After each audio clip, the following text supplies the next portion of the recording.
चलिए जी। ओम सदाशिव समारंभां शंकराचार्य मध्यमाम् अस्मदाचार्य पर्यन्तां वन्दे गुरु परंपरां। वाक्यकारं वररुचिं भाष्यकारं पतंजलिं पाणिनिं सूत्रकारं च प्रणतोऽस्मि मुनित्रयम्। सर्वेभ्यो नमो नमः। फलसन्देहे समापनं जातं, किन्तु अष्टाध्याय्यां फलसन्देहे कार्यविधायकानि कानिचन सूत्राणि इतोपि सन्ति। तेषाम् अपि ज्ञानम् अत्रैव स्यात् इति धिया फलसन्देहे परिशिष्टभागः अत्र प्रस्तूयते। यद्यपि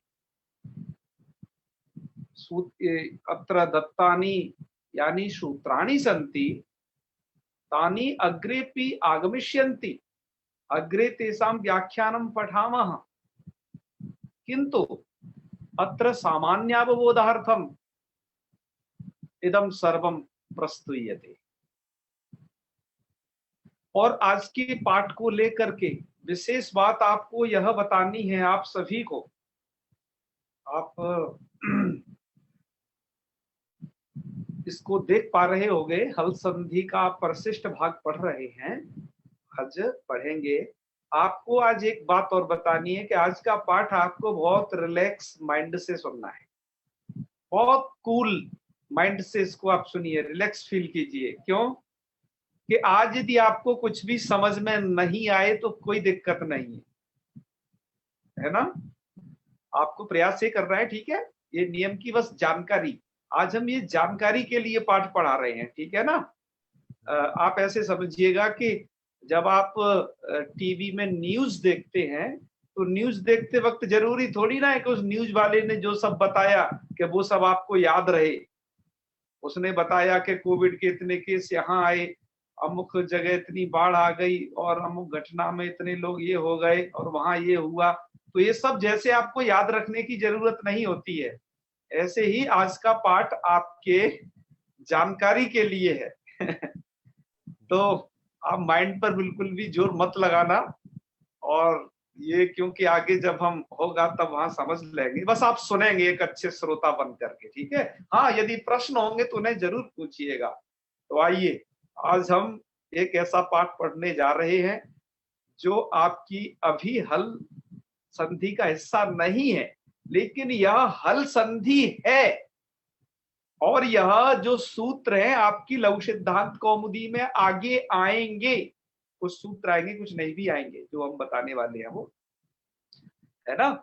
और पर इस पाठ को यहां हमारा पढ़ाने का बस एकमात्र उद्देश्य यह है कि जब ये सूत्र आगे आते थे तो हमारा आज का जो छात्र समुदाय है पूरा का पूरा, और जहां तक अध्यापक वर्ग का जो समुदाय है जो अष्टाध्यायी से परिचित नहीं है, वो यह समझता था कि इनका हल संधि से कोई लेना देना नहीं।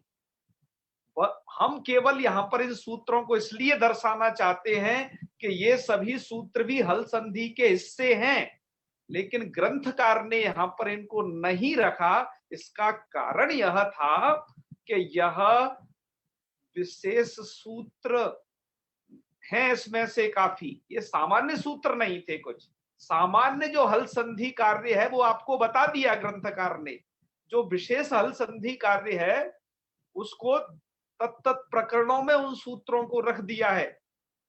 दीक्षित जी ने या उनके शिष्य वरदराजाचार्य जी ने तत्त प्रकरणों में उन सूत्रों को रख दिया है।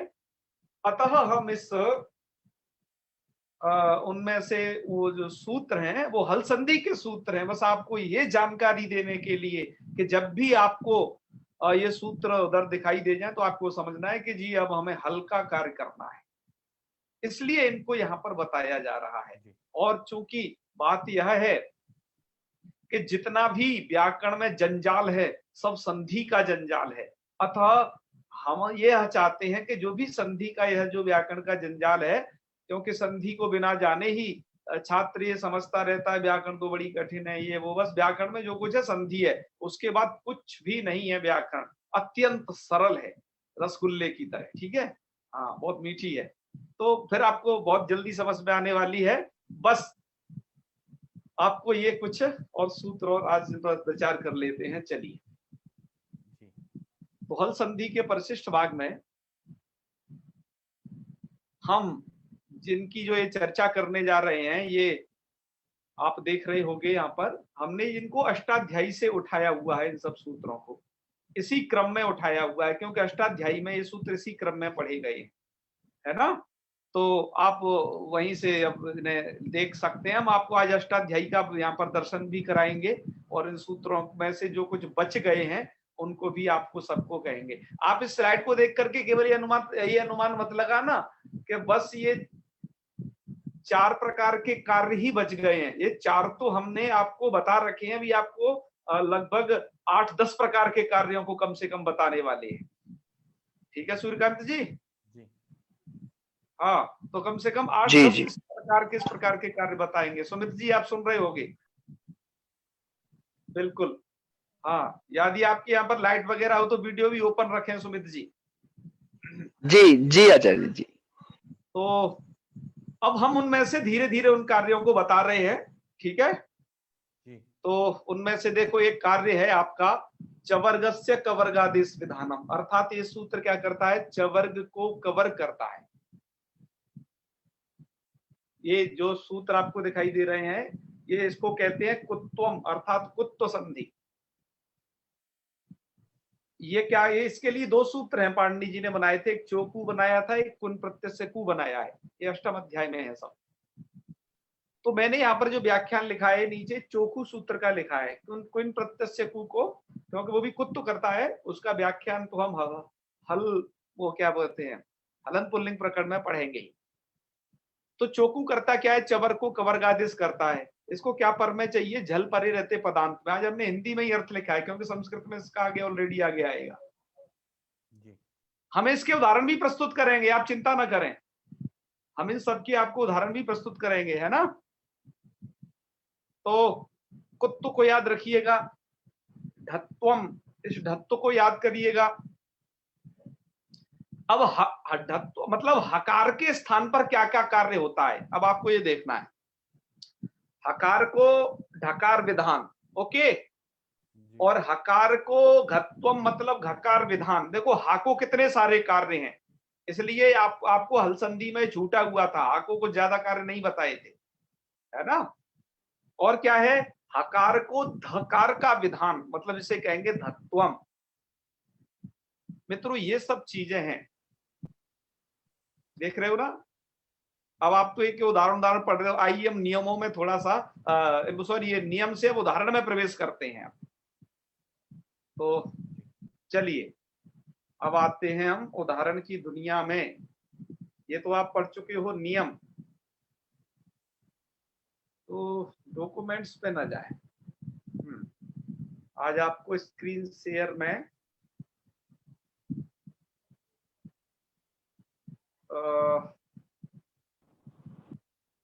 पूरी स्क्रीन दिखाते हैं क्या क्या है मोबाइल में।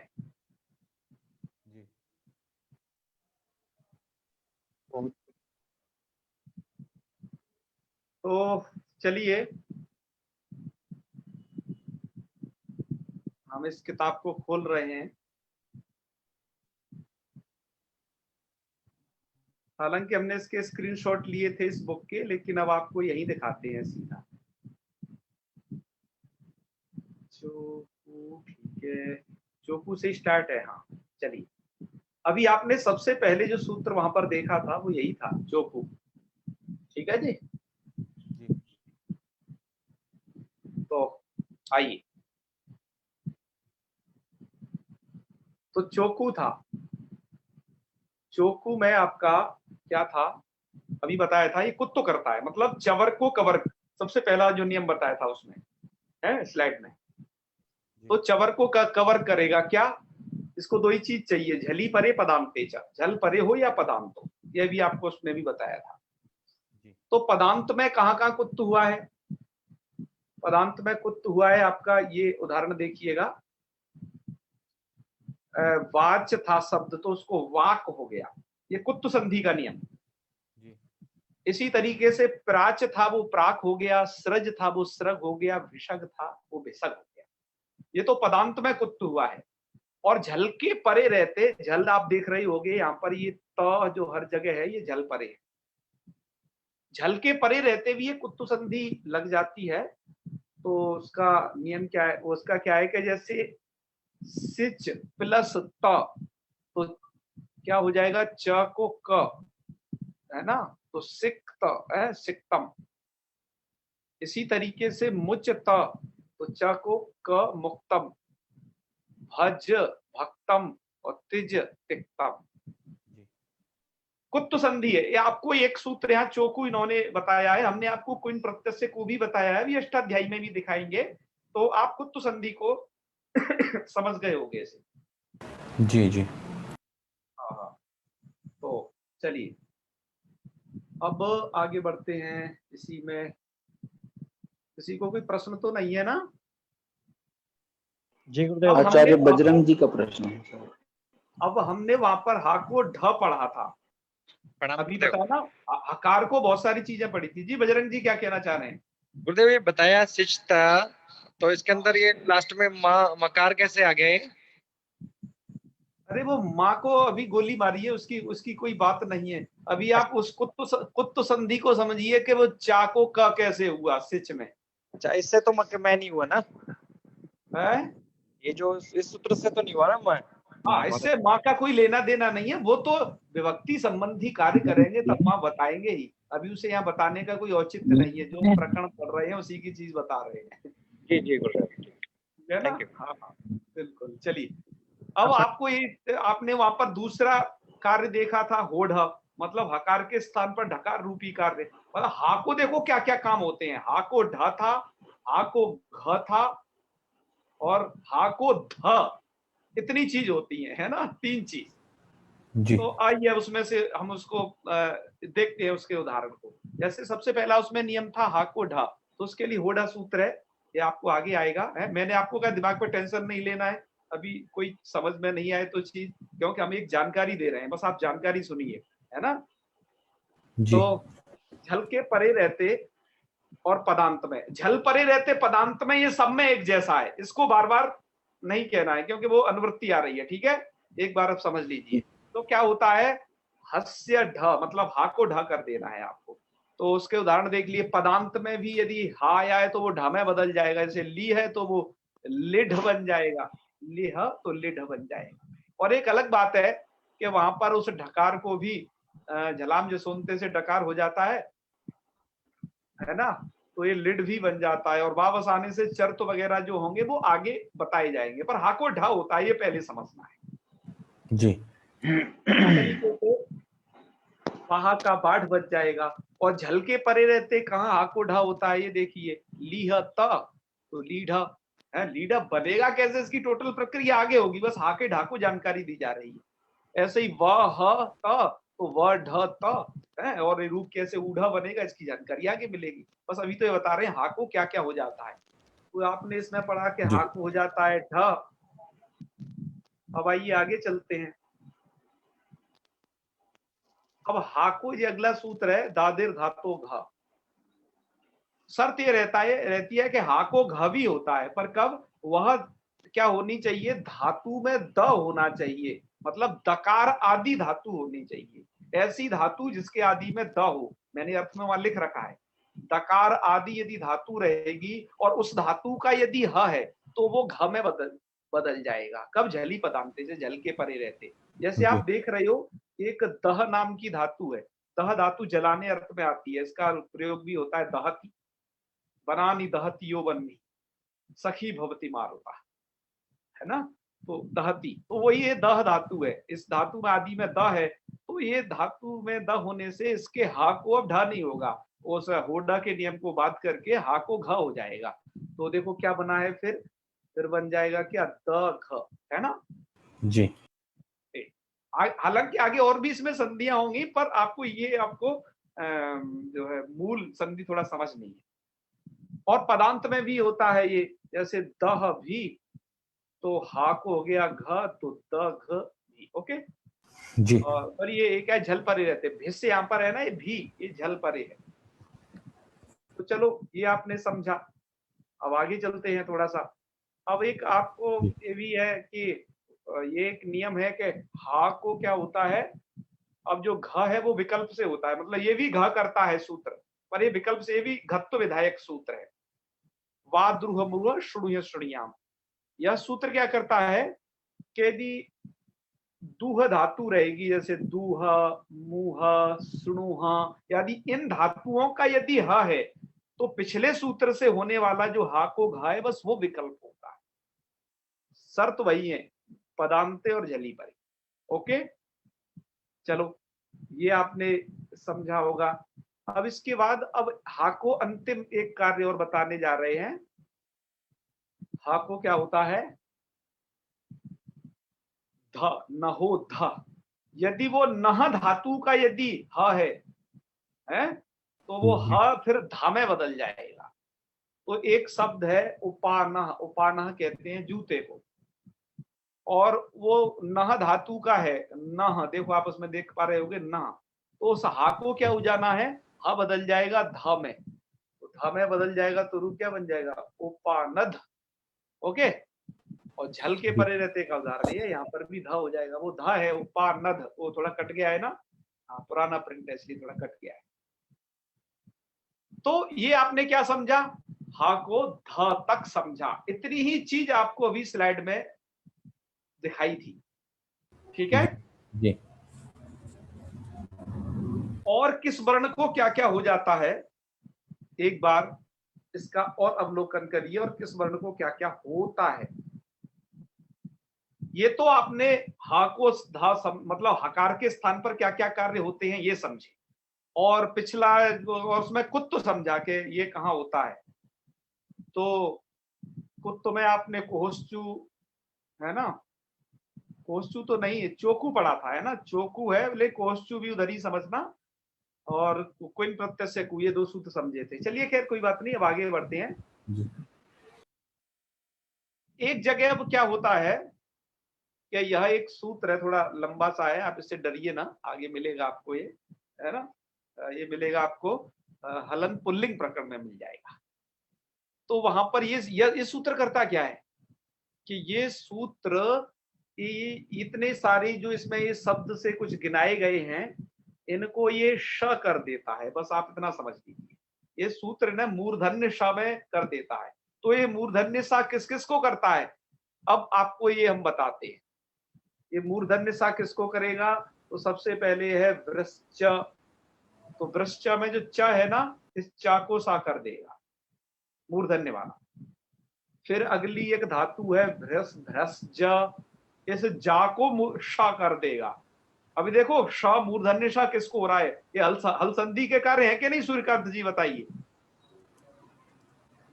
जी जी हाँ, अब ऐसे ही एक है सृज, जाको सा मृज में भी, जाको सा यज में, जाको सा राज में, जाको सा भ्राज में, जाको सा। और जिन धातुओं के बाद में क्या, और जिन धातुओं में क्या आएगा, ये आए छ, या फिर जिन धातुओं में क्या आ जाए, ऐसा स आ जाए जिन धातुओं के अंतिम में, तो इन दो वर्णों को भी, मतलब इस छा को भी और इस शा को भी, पर वो धातु का होना चाहिए, ये शब्द है। तो उसको बना क्या देगा, ये मूर्धन्य शकार बना देगा। तो ये शत्व संधि है, क्या है, सत्व, शत्व। ओके, जी जी ऐसे ही शत्रु संधि एक तो यहाँ है, एक शत्रु, ये तो त्रिपादी पठित है, एक दूसरी शत्रु संधि और आप पढ़ोगे अलग, इसमें अपने अजंत पुल्लिंग प्रकरण में आदेश प्रत्ययो नाम का एक सूत्र, वो क्या करता है कि इण और कवर्ग से परे, वो सूत्र क्या करता है, इण और कवर्ग से परे अपदांत आदेश के सकार को या प्रत्यय के अवयव इस वाले सा को, ये वाले सा को ये वाला सा कर देता है, जिसको कहते हैं शत्व प्रकरणम। अर्थात इस वाले सा को ये वाला सा कहां कहां होता है, नीचे वाला, ये शत्व प्रकरण है। और ये खूब बड़ा है अष्टाध्यायी के अंदर, मतलब ये व्याकरण का एक बहुत प्रचलित प्रकरण है। सत्व प्रकरण के ऊपर भी बहुत सारे ग्रंथ लिखे गए हैं। दाक्षिणात्यों के बहुत ग्रंथ हैं कि सत्व कहाँ होता है, सत्व का पूरा झमेला। और माता पुष्पा दीक्षित जी ने भी इस पर एक पुस्तक लिखी है, ठीक है ना। जी अच्छा, तो ये स को स वो वाला एक सत्व प्रकरण, और इन धातुओं मतलब इस सूत्र का विषय है, इसमें भी ये वाला श हो जाता है, तो ये पूरा एक सत्व प्रकरण है, हल संधि का एक विषय। जी चलिए, यह आप समझ गए होंगे। इसके आपको कुछ उदाहरण और इन्होंने नीचे लिखे हैं, उनको और देख लीजिए। पदांत में मतलब यदि देखो शांतस्य है ना, शांतस्य, ठीक है, वृश्चादि, ओके। जी तो इसमें क्या हो गया, प्राच था, इसको इसने क्या बना दिया, प्रास, मूर्धन्य था ना। जी और यहाँ पर देखो छ था बाद में, मैंने कहा था ना मूर्धन्य ये क्या करता है, उसको छ बदल, देखो छ है तो प्रच्छतम, छा को भी इसने क्या कर दिया स, ये देखो छा को सा, है ना। और चलो ये तो वो धातु है, ये नस धातु है, इस वाले सा को क्या कर दिया इसने, ये वाला सा, इस वाले जी सा को देखिए, ये वाला सा। तो ऐसे करके ये सूत्र उसको मूर्धन्य सा में बदलता है, ये आपने देखा। चलिए, ये था आपका पूरा सत्व प्रकरण, सत्व प्रकरण आपको बता दिया। अब थोड़ा आगे बढ़ते हैं। जी आगे एक आप ये नियम देख रहे होंगे, इस नियम का आपको हलन पुल्लिंग में ये आएगा, एकाचो बसो भस जसंतस्य सद्धो हो। इस सूत्र की लेंथ पे मत जाइए, ये सूत्र क्या करता है बस इतना जान लीजिए, है ना। उसका हम काम बता देते हैं आपको हिंदी में। तो ये सूत्र कर क्या रहा है, आइए इसको देखते हैं।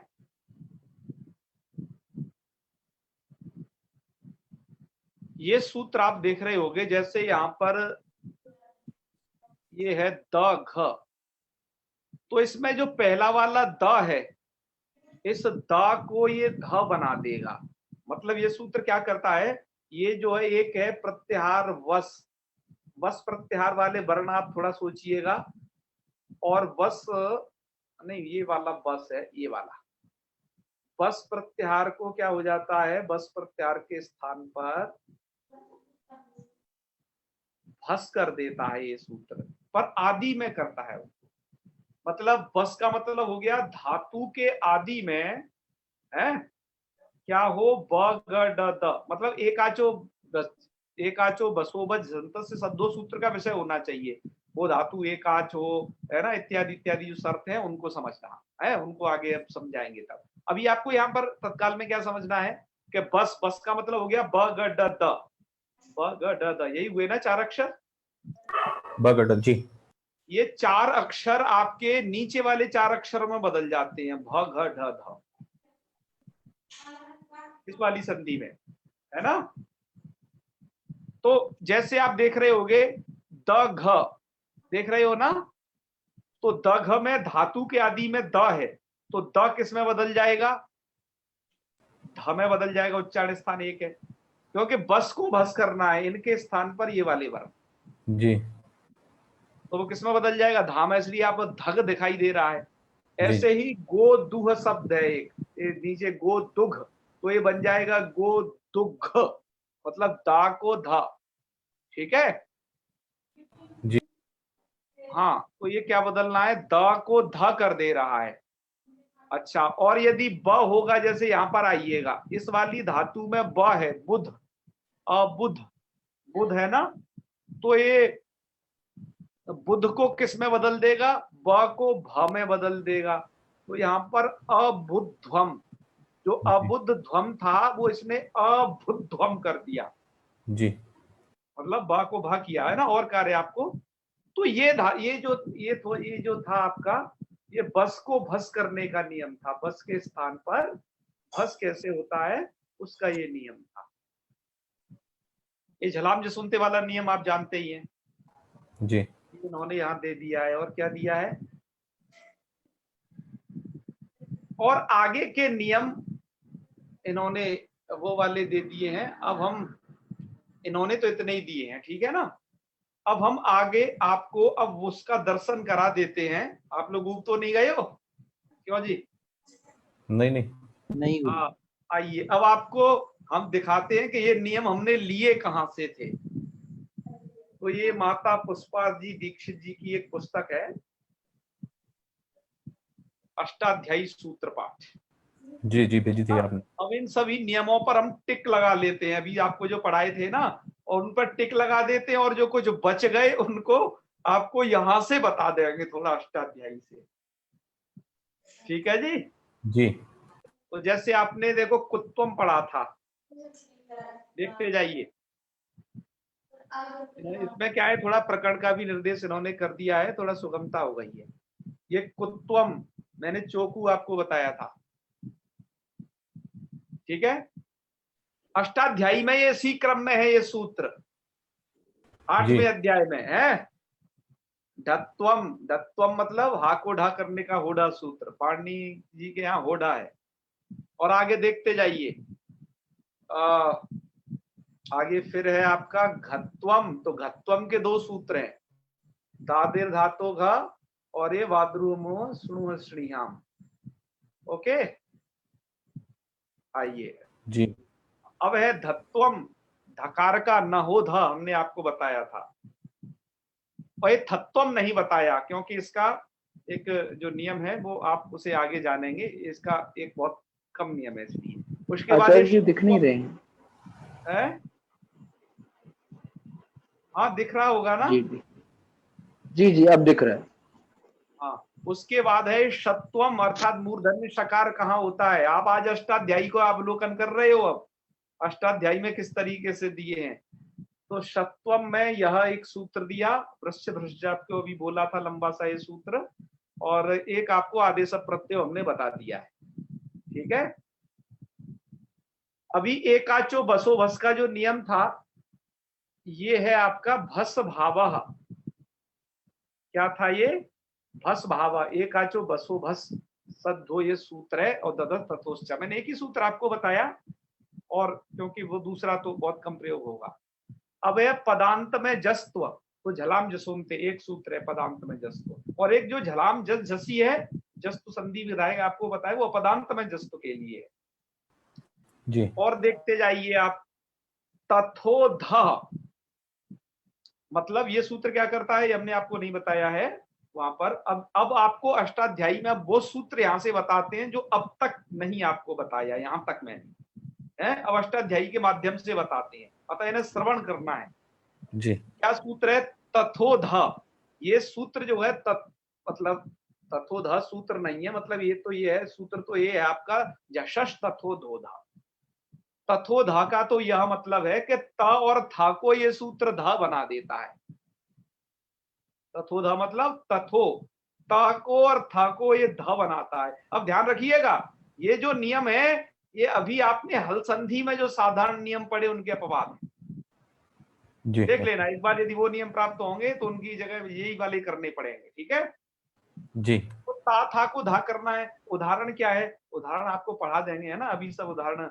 अब ये सूत्र अब काम समझ लीजिए, है, उदाहरण जब आएंगे तो बता देंगे इकट्ठे, क्योंकि इतनी सारी एक साथ बात बताना फिर आपके लिए दिक्कत भरा होगा।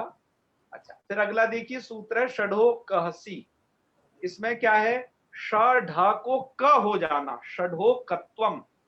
जैसे आपने ता था को ध में बदल जाना, मतलब वर्ग का प्रथम त और थ वर्ग का द्वितीय ध में चतुर्थ में बदल गया था।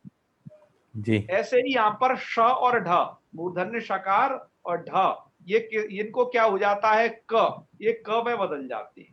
पर कब? षडो कहसी इस नियम द्वारा। इसको क्या चाहिए? शकार, ये वाला तालब दंत शकार पर में हो तब ये नियम काम करता है। ये आपको नियम जो धातु प्रकरण पढ़ोगे वो आदिगण वगैरह उधर आपको पर्याप्त मिलेगा, है ना। जी तो और जो नियम है वो आपके निष्ठा के तकार को नकार करना, मतलब ता को न होना, रदाभ्याम निष्ठा तो न, ये वाला। और ता को ना करने के जो नियम है ये सबके सब हैं, संयोग आदि रातो धातु यणवत लुआ दिव्य, ये ता को ना करने के इतने सारे नियम हैं जो आपको आगे कृदंत प्रकरण में पढ़ाए जाएंगे। बस एक जानकारी के लिए बता रहे हैं कि ता को ना भी हो जाता है बस, है जी। आइए आपको और कुछ मुख्य नियम और दिखाते हैं। ये तो विकट नियम थे। कुत्वम, ये कुत्त हो जाता है, कुत्तम तो आपको बता ही चुके हैं। मकार को नकार आदेश होता है मोनो धातु के द्वारा। और ये आपको पदांतस्य रुत्वम, रुत्व संधि प्रकरण में कुछ नियम तो बताए हैं, कुछ नियम जो शेष हैं उन्हें हम विसर्ग संधि में बताने वाले हैं। तो पदांते रुत्वम है ना, ये सबसे पहले आपको लेफ्ट साइड देखना है, लेफ्ट साइड पूरा हो जाए तब राइट साइड देखना है इस पुस्तक में, ठीक है। ये आप नियम को हमेशा याद रखें। और हाँ चलो ये वाला तो ये हो गया। अब आपको लास्ट में कुछ नियम बताए जाएंगे इसमें। और जो नियम है ये स्वर विषय कुछ नियम आ गए थे जो वेद मंत्र के स्वर लगाए जाते हैं ना वो। चलो अब उसके बाद क्या है, ये रू प्रकरण आ गया। ये वाला जो रू आप जो पढ़े थे सबका सब रू प्रकरण है। देखिए अत्रानास्क से पूर्व से तुबा और ये अन्नास्कार, ये सब अष्टाध्यायी में देखो ये रू प्रकरण है। रू प्रकरण के सब सूत्र एक ही जगह दे दिए गए हैं। ये अष्टाध्यायी की सुगमता है। समाह सुटी देखो, देख रहे हो, उपमा खय्यम परे, मतलब जो भी रू होता है वो सब इतने ही सूत्र हैं। देखो कहां से लेकर के 1 से लेकर के 12 तक, काना मृडते तक, कहने का मतलब है 12 ही सूत्र बस रू करते हैं पूरे संस्कृत जगत में। अष्टाध्यायी में एक ही जगह पढ़ेगा ये सब, और आपने उसमें से 4-5 सूत्र लघु सिद्धांत कौमुदी में जान लिए जी, समझ गए ना जी। हाँ। अब ढलोप रलोप, ये लोप संधि तो आपको बताइए, आपने झरोझरी से भी सवर्ण झर का लोप पढ़ा था, ऐसी ढलोप ये तो आगे आएंगे ही। रेफस्य विसर्जनीय आदेश, रेफ को विसर्ग करने वाले 2 ही सूत्र हैं। एक तो आप देख रहे होगे 15वें नंबर पर खरसाने विसर्जनीय, और दूसरा है रोशुकी। संसार में इतने ही है, इससे ज्यादा कुछ मिलेगा नहीं, अष्टाध्यायी में वही बताए। फिर है रू को यह आदेश करने वाले, ये तो हम आपको विसर्ग संधि में पढ़ाएंगे। अब आपने वहां पर पढ़ा था मोनुस्वारा वगैरह सूत्र अभी कुछ, तो अष्टाध्यायी में देखो उनको कैसे एक जगह बताया गया है मोनुस्वारा, उसके बाद है नश्य पदांतस जली मोराज समाक्व। ये क्या करते हैं, मकारस्य आदेश, मकार के स्थान पर क्या क्या आदेश होते हैं। तो मोनुस्वारा, मां को अनुस्वार होता है पहला काम। नश्य पदांतस जली, ये भी वही करता है। और मोराज समकऊ, मां को मां करता है। हेम परेवा और नपरे ना, मपरक बार के नकार, इतना ही काम है बस मकार के स्थान पर। ये अष्टाध्यायी में एक ही जगह, अष्टाध्यायी पढ़ने से सुविधा रहती है कि जो भी काम है वो सब एक ही जगह बता दिया जाता है। अब मैंने आपको बहुत सारे आगम जो पढ़ाए थे, आपको ध्यान करिएगा, विहल संधि में कुक टुक धुट और ये सब नमुट इत्यादि, मैंने उनको आगम संधि नाम दिया था प्रॉपर इसलिए। और अष्टाध्यायी में आप देखिए मजे की बात, ये भी सब एक ही जगह है। आपको पता चल जाएगा कि भैया इतने ही आगम करने, इतने क्या, इतने आगमों के सिवा और कुछ नहीं होता। तो 28, 29, 30, 31, 3, 2, 5, ये 5 ही सूत्र द्वारा सभी आगम होते हैं। गणोक्टुक्सरी दसिदुट नश्च शीतो गमोर सुदाति गमोर नित्य। और वो वाला एक तुकागम है, उसको भी नश्च शीतुक के पास पढ़ लेना, जो छेचा वगैरह जो बताया था उसे है वो। ये तो मैंने बताया था, ये तो आपका असिद्ध प्रकरण में पढ़ा गया है। वो वाला जो है उधर 6ठे अध्याय में पढ़ा गया है। आप अष्टम अध्याय भी देख रहे हैं। तो चलिए विसर्ग को स करने वाले सूत्र एक ही जगह दे दिए हैं। देखो जैसे विसर्जनीय से सा सर पर विसर्जनीय वासरी, और ये सब एक ही जगह हैं। चलो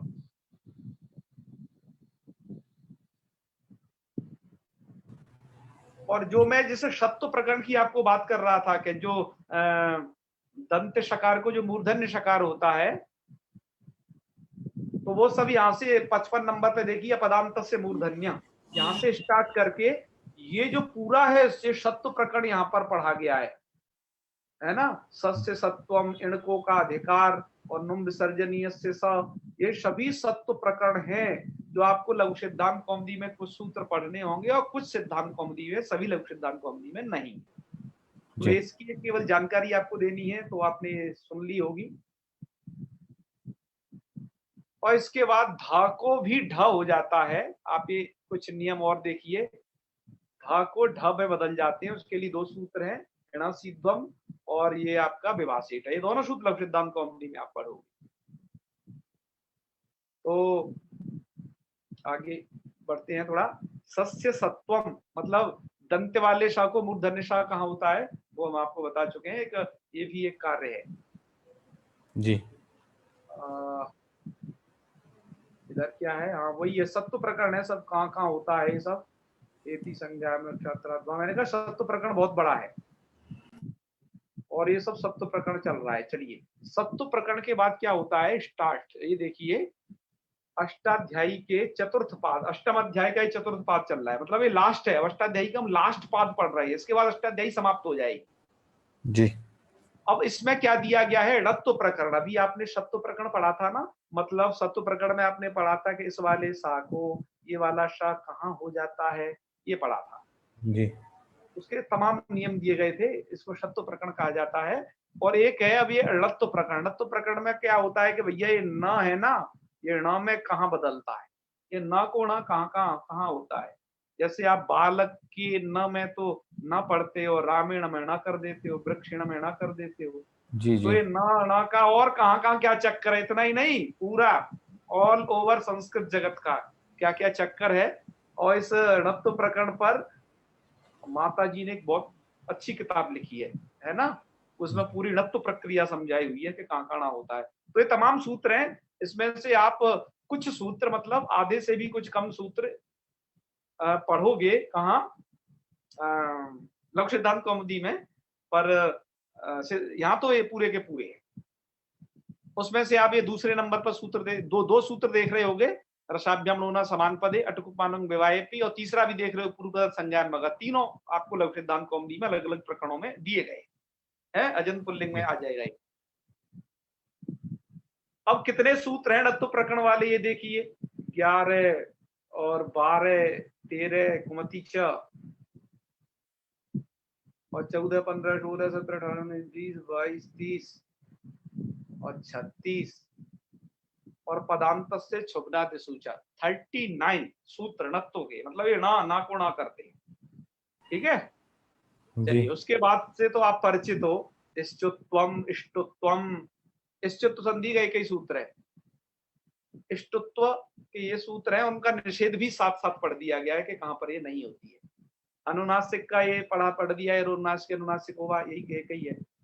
और द्वित्व प्रकरण देखो पूरा एक साथ है अष्टाध्यायी में, कहां पर आप पढ़ते हो ना, अनचीच चौराभ्याम द्वे तमाम। अब देखिए यरोदित्वम, यर को द्वित्व कहाँ कहाँ होता है, ये यर के द्वित्व का प्रकरण है ना, और प्रकार का द्वित्व नहीं।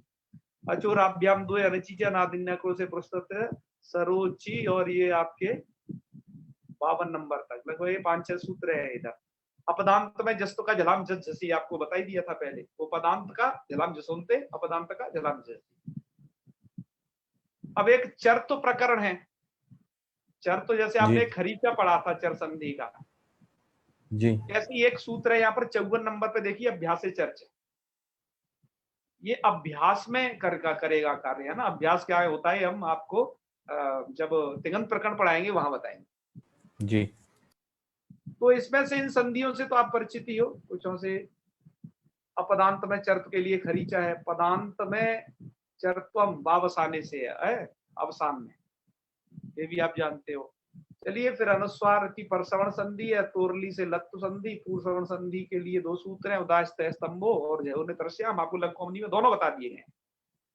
उसके बाद स को छ करने वाला इकलौता सूत्र सचोटी, और यमाम यमी लोपाई लोप का है, झरके लोप का है। और स्वरित कहाँ कहाँ होता है, ये थोड़ा स्वर विषय भी है ना, जो अष्टाध्यायी दोनों के लिए, कि स्वरित नाम का जो चिन्ह है वो कहाँ आता है, जी स्वरित स्वर, तो यही है। और उसके बाद आपने अष्टाध्यायी का 68वें नंबर का सूत्र पढ़ा यही बस लास्ट सूत्र है।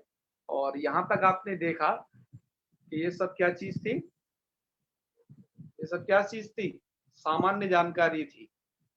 जी ठीक है जी, तो ये सामान्य जानकारी किसकी थी, हल संधि। हल संधि और कहाँ कहाँ होती है, जी इस चीज की आप सामान्य जानकारी अब तक देख रहे थे। जी तो मेरा बस इस क्लास का रखने का एक उद्देश्य यही था कि कि हमारे, जैसे मैं कहा, बहुत सारे छात्र वर्ग यही समझता है कि भैया इतने जो हल संधि में दिए गए हैं यही है, इसके सिवा और जगत में कुछ नहीं है, ठीक है ना। पर जो अष्टाध्यायी पठन पाठन की परंपरा का जिस तरीके से विनाश हुआ, उससे यह दशा उत्पन्न हुई। तो हमने कहा था हम नव्य और प्राच्य दोनों विधाओं का समावेश करते हुए चलेंगे, जो आवश्यकता होगी उसे लेंगे। तो बस आपको एक जानकारी दी गई है, और इस जानकारी से मुझे यह लगता है अब आपको अष्टाध्यायी देखने में भी रुचि होगी। और अष्टाध्यायी आज हमने आपको दिखाई है, ये वाली देखी है, क्योंकि इस वाली अष्टाध्यायी में क्या है कि ये बता दिया गया है कि इतने सारे सूत्र इससे संबंधित हैं, मतलब एक प्रकरण बता दिया गया है उनका। तो सूर्यकांत जी, इस वाली अष्टाध्यायी को भी हम आपको ग्रुप में भेज देंगे। ये माता ये तो भेज पुष्पा चुके हैं आचार्य जी। द्वारा ये अष्टाध्यायी है, उन्होंने ये बनाई है। जी, एक बार भेज चुके हैं आप वैसे इसे।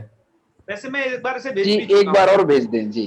जी जी। हाँ हाँ हाँ। आचार्य जी, बीच में बसंती जी का शायद हाथ उठाया थी उन्होंने, तो कुछ शायद अच्छा, प्रश्न है या हाँ कुछ बात हो तो पूछ लें। बस आपको आज इतनी ही बात बतानी थी, बस एक जानकारी की क्लास थी। तो आज को आपको क्लास में कैसा लगा जरूर बताना, कैसी जानकारी में आपको है। और पिछली वाली बहुत अच्छा। मैंने आपको जो उदाहरण दिए थे, वो एक लघु पाणिनीयम करके एक पुस्तक है, तो उससे कुछ उदाहरण प्रस्तुत किए थे। मैं प्रायः आर्काइव नाम की वेबसाइट पर काफी सारी व्याकरण बुकों को देखता रहता हूँ। तो अतः ये सभी कहाँ क्या है, कैसे है, क्या तरीके हैं, क्या विधि हैं, तो हर चीज से अवगत होने के कारण मैं आपको यह सब प्रस्तुत किया। हाँ, जी। तो बताइए जी, क्या है पंकज घोष जी, किम वक्तुम इच्छति? नमो नमो गुरुदेव।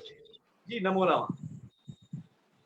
गुरुदेव, वर्गीय व और अन्तस्थीय व कुत्र कुत्र भवति, अस्मिन् विषये नियमः कुत्र लभते? क्या क्या वर्गीय, क्या पाणिनि वर्गीय व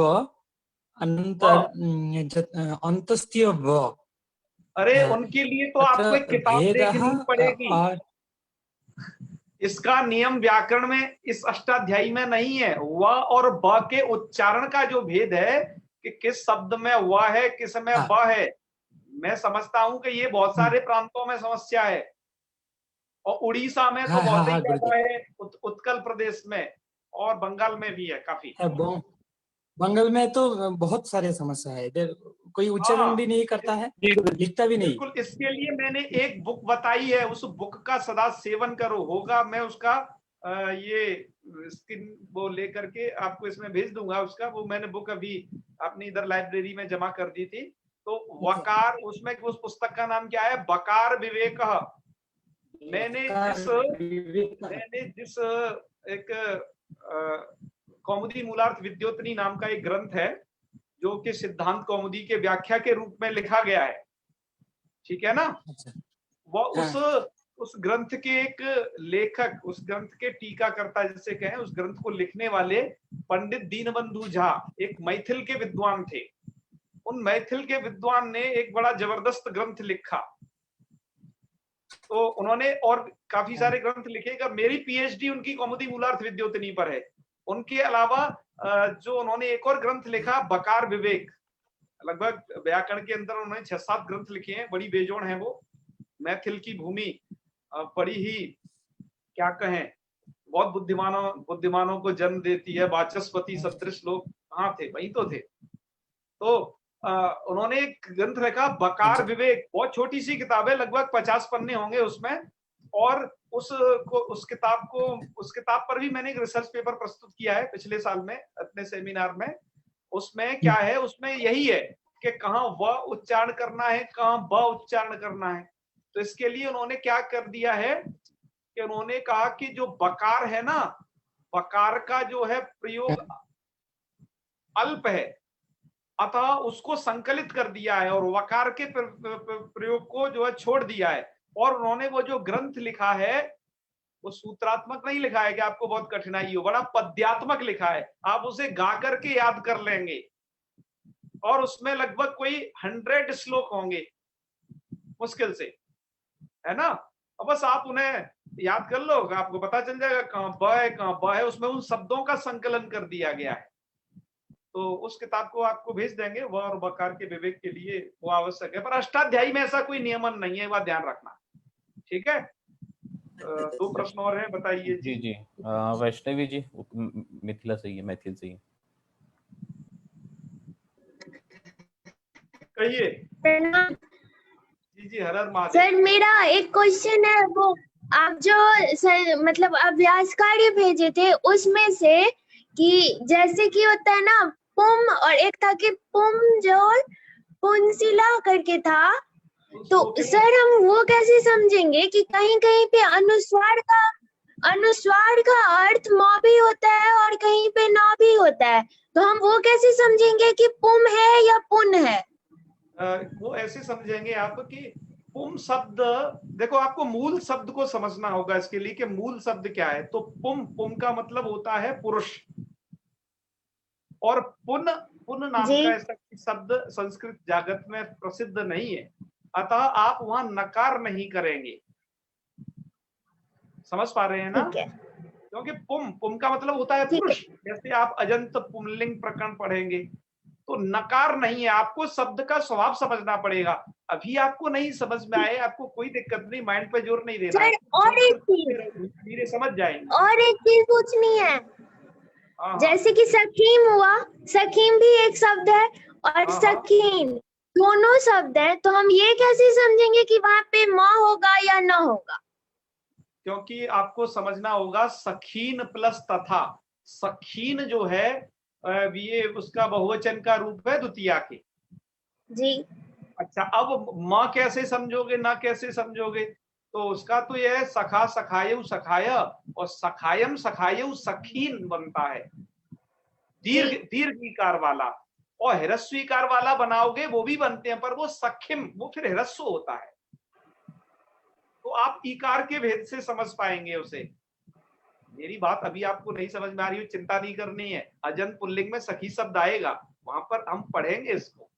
ठीक है सर एक बात बताइए, आप बोले हरस्व और दीर्घ, तो मतलब हरस्व रहेगा तो म होगा या फिर दीर्घ रहेगा तब म होगा? ना होगा, सॉरी, न होगा सखीस तथा वहां दीर्घ ही है, इसलिए न आपको लिखना है, म नहीं लिखना है। और अनुस्वार वाले में ऐसे समझेंगे कि वहाँ पे ये है अर्थ के हिसाब से कि उसका मेन अर्थ क्या है, उस अकॉर्डिंग समझेंगे या कि माँ है कि ना? और धीरे धीरे समझ ही जाओगे, थोड़े दिनों तक और थोड़ा पढ़ते रहो, यही कहीं जाना नहीं इधर उधर, मतलब भाग न जाना, जैसे विद्यालयों से भाग जाते हैं ऐसे ही इस वाली क्लास से तो भागना वैसे बहुत सरल है। बहुत मेहनत से ये क्लास मिली है, इसको छोड़ के जाएंगे तो कल्याण हो जाएगा। वैसे ऑनलाइन क्लास को छोड़ना बहुत सरल काम है, कोई सा अपना एक ऐसा काम बना लो तो तुरंत छूट ही जानी है। तो ये तो आप जो इस क्लास को पढ़ रहे हो ना, आपके अंदर इतना हिम्मत, इतना जोश, जिसके कारण आप पढ़ पा रहे हो, तो आपके इधर से जो प्रयास किए जा रहे हैं वो सबसे ज्यादा सार्थक हैं। मैं तो स्वल्प प्रयास कर पा रहा हूं आप लोगों के लिए, जो वक्त मिलता है उसमें से, कि कैसे भी आपकी रुचि भंग ना हो, क्योंकि किसी भी चीज के लिए चाहिए रुचि। सर आपसे पढ़ने के बाद रुचि जागी है, पहले तो व्याकरण देख के ही डर लगता था। हमारा मुख्य काम व्याकरण पढ़ाना नहीं है, व्याकरण तो आप पढ़ लोगे, अब आपको रुचि आ गई तो ठीक है ना।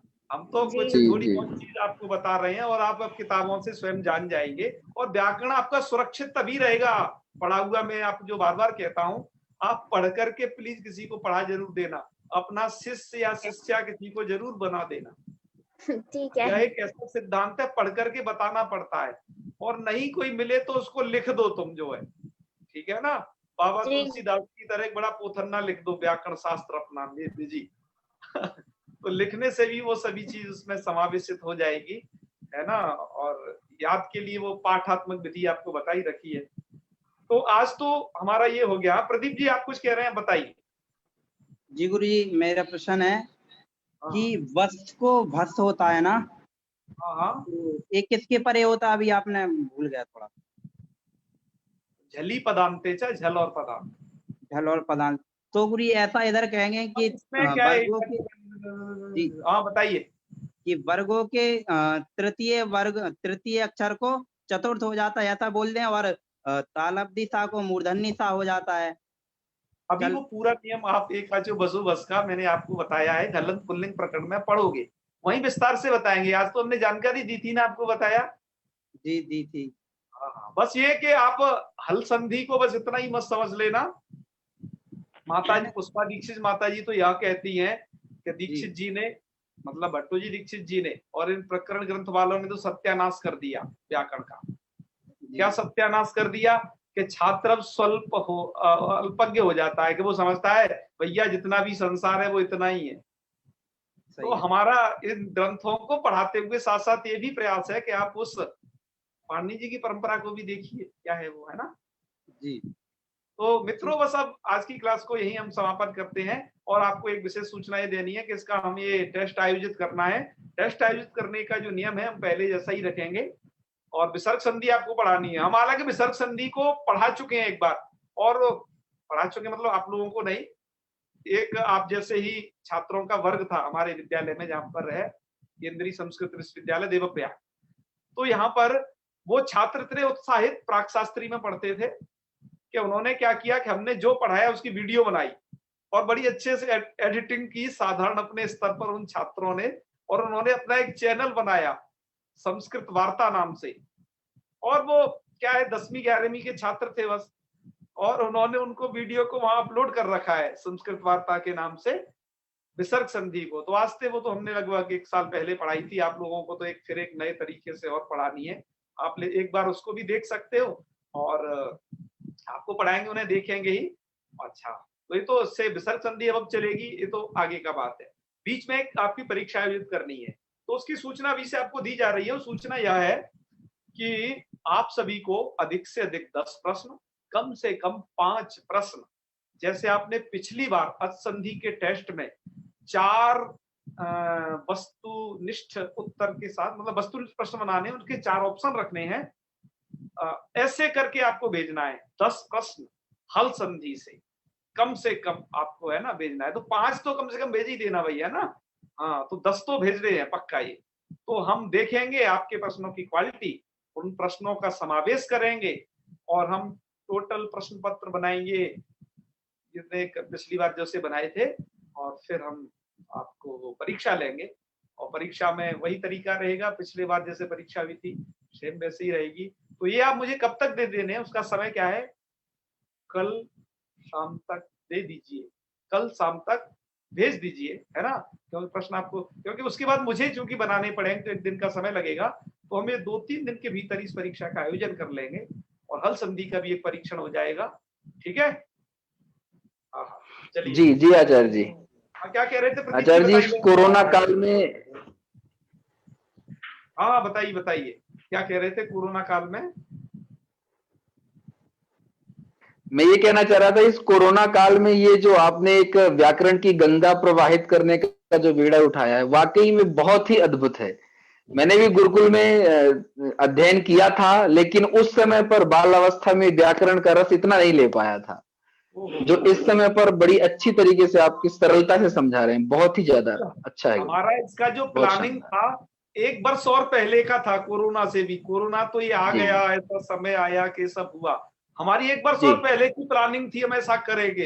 एक बार हमने फेसबुक से शायद उसे शेयर भी किया था, हम कब से वर्ष के इसके बारे में सोच रहे हैं, कब से हमारी तैयारियां थी। लेकिन आप जैसे सब लोग जुड़ते चले गए, आप लोगों ने बार बार प्रेशर किया कि नहीं करिए करिए, तो फिर ये संभव हो पाया। सर आप प्रयागराज में लेक्चर है? हाँ जी, हाँ जी गुरुजी। तो कल वाला वो ना 6 सूत्र वाला, कृष्ण छेतो, हाँ, उसका कुछ पता चला? नहीं गुरुजी, अभी नहीं पता लगा। चलो हम बता देंगे, कोई बात नहीं। एक आध ब्रह्मास्त्र जरूर रखना चाहिए कि जिस पे तुम गाल दो वो एक ही में धड़ाम गिर पड़े। हर चीज किताबों में नहीं है। चलिए, नहीं है। तो आज यही समापन करते हैं सूर्यकांत जी, फिर है जी। चलिए। ओम सर्वे भवन्तु सुखिनः, सर्वे सन्तु निरामयाः, सर्वे भद्राणि पश्यन्तु मा कश्चित् दुःख भाग् भवेत्। ओम शांति शांति शांति। सर्वेभ्यो नमो नमः। शुभ नमो रात्रि। नमः महोदय। हाँ, गुरुजी।